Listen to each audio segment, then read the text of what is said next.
The Indian Prime Minister Narendra Modi has promised a strong response after a suicide bomber killed 46 soldiers in Indian-administered Kashmir on Thursday.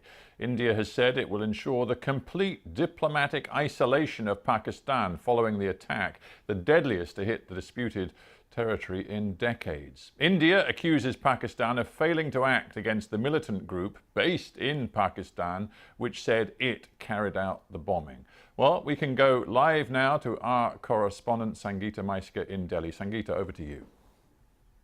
Well, Stephen, here in Delhi this morning, tensions rising between the Indian government and the Pakistani authorities.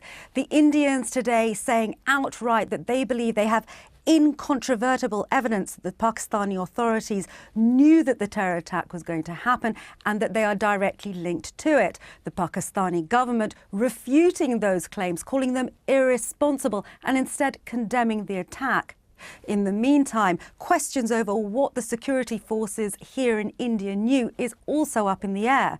Reports today that suggest that 3 days ago, security forces in the region very close to where the attack happened knew that a major assault was planned.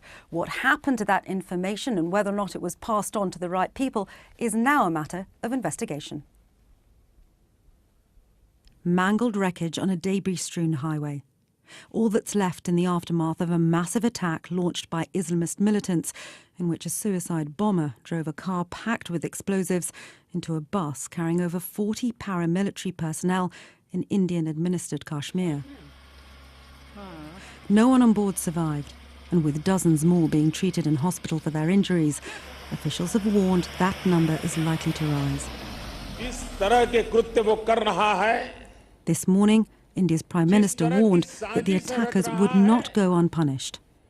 A befitting reply will be given to the perpetrators of the heinous attack and their patrons. No force will succeed in disturbing peace, progress and stability of India. Local man Adil Ahmed Dar is believed to be the man responsible for the attack, according to Indian authorities. The Islamist militant group Jaish-e-Mohammed say they planned it. The organisation, based in Pakistan, has been active in Indian-administered Kashmir for nearly 20 years, fighting for the state's independence.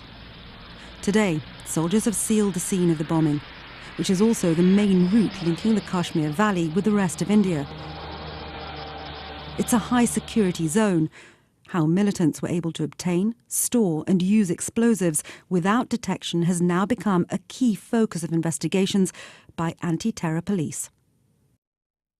Now, those police have told us that it's going to take several days before they get answers to those questions. In the meantime, as I say, diplomatic relations between both India and Pakistan under strain.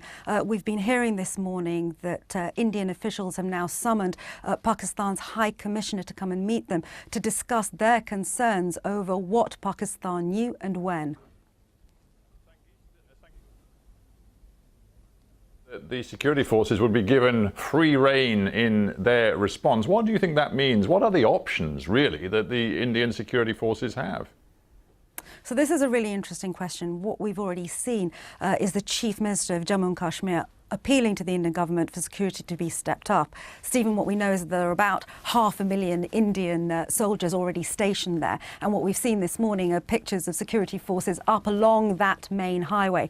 It's worth stressing that that highway is the only route really linking that part of Kashmir, which, as I said in my report, is a security zone, and the rest of India. So we've seen security forces stepping up action there. The question is what happens next on a diplomatic front. We understand that Indian authorities will be appealing to the UN to have Pakistan declared a terrorist state. We know that they've tried that in the past 3 times, in fact, and on each occasion they were blocked by the Chinese. Sangeeta, thank you very much indeed for that update.